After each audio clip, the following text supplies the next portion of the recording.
And in here, I'm going to tell you his whole story from when he was born until he died.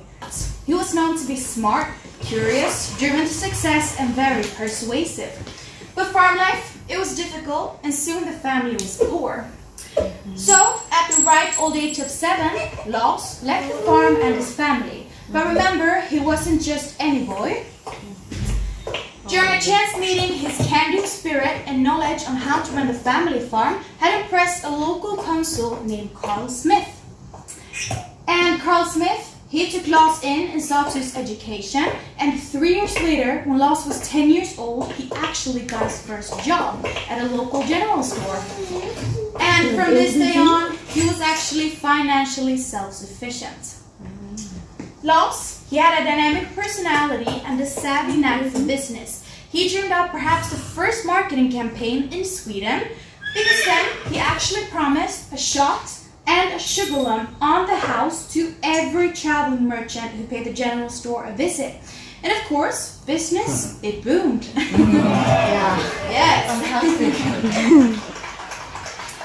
And L.O. Smith's ambition suddenly outgrew this humble general store, so when he was 17 years old, he left Karlshamn behind and embarked to Stockholm to seek his fortune. And he would completely transform Swedish spirits and put his name in the country's history books. But he never forgot his roots here in the region of Skåne. Together for meals, seasonal celebrations and festivities in the spirit of conviviality with family and friends. And drinks have always played an important part to mark these moments. But when Lars arrived in Stockholm, he discovered 28 alcohol distillers, but none of them produced vodka that didn't contain harmful impurities. L.O. Smith, he wanted what was best for the people, so he became obsessed with producing a pure, clear, quality vodka without these harmful impurities.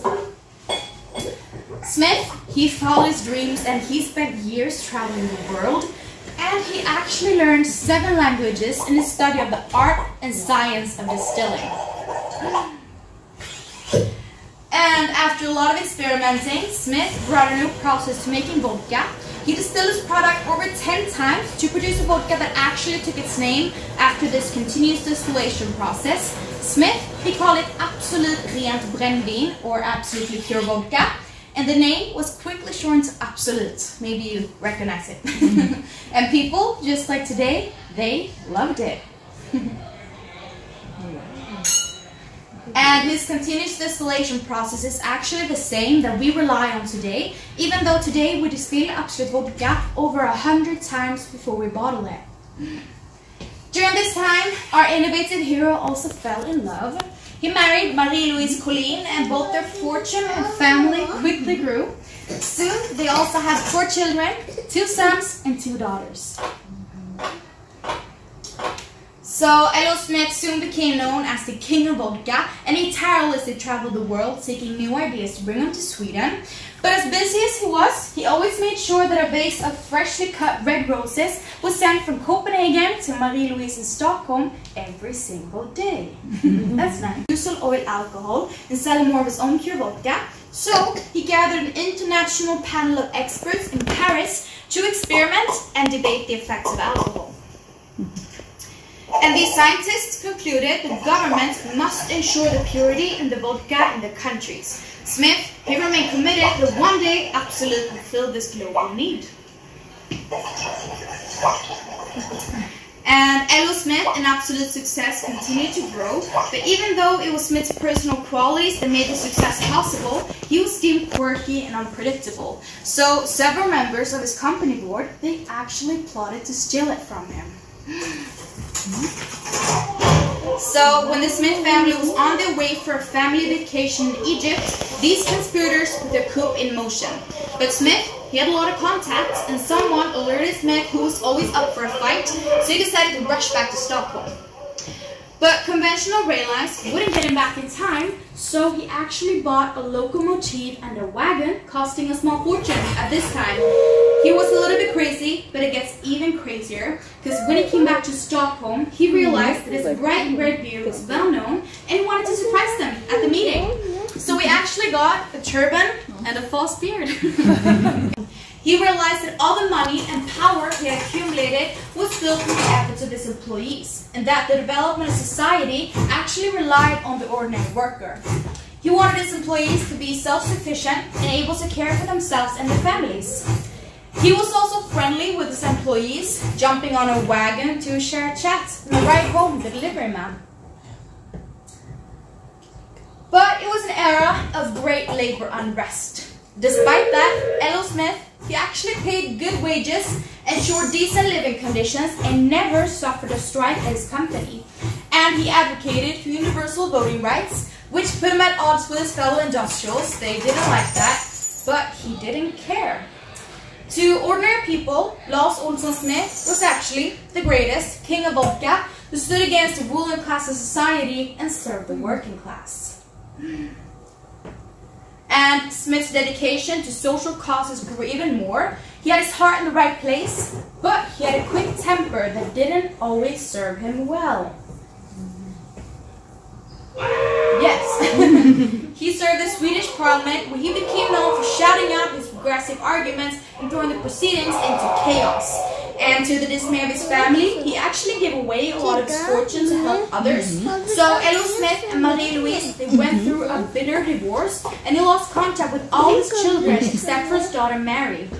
But soon, he found happiness again in a second marriage, but then he lost contact with Mary as well, since his new wife was Mary's 24-year-old maid.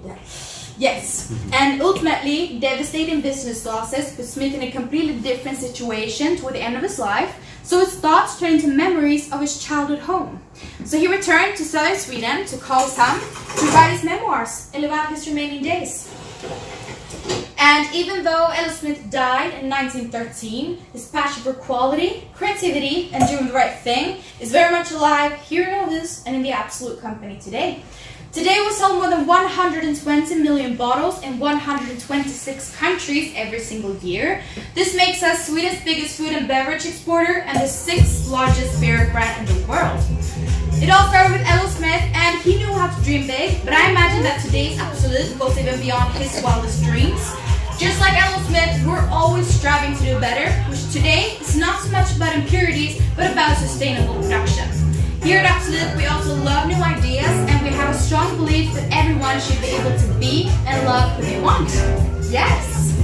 So now we're going to head into our next room. We will meet some of the passionate people that makes Absolut today. Welcome!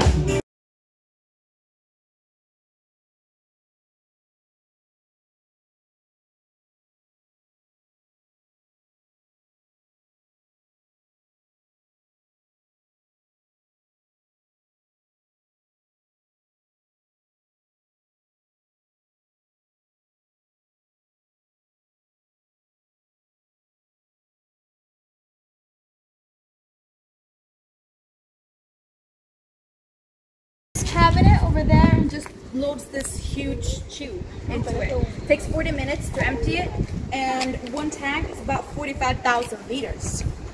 So this is actually a fire extinguisher. It puts out fires in 2 seconds. Okay, so it's very flammable here. And yeah, and here behind me we have our old distillery. We call it Spritkyrkan, which translates to Spirit Church. Kind of looks like a church, and it's a little bit holy for us here at Absolut. It was designed in 1904 and went online in 1906. Today we use it as a small-scale distillery for Absolut Elix. Have you heard about it? It's like a luxurious vodka that we have. I'm gonna tell you in here why it's so special.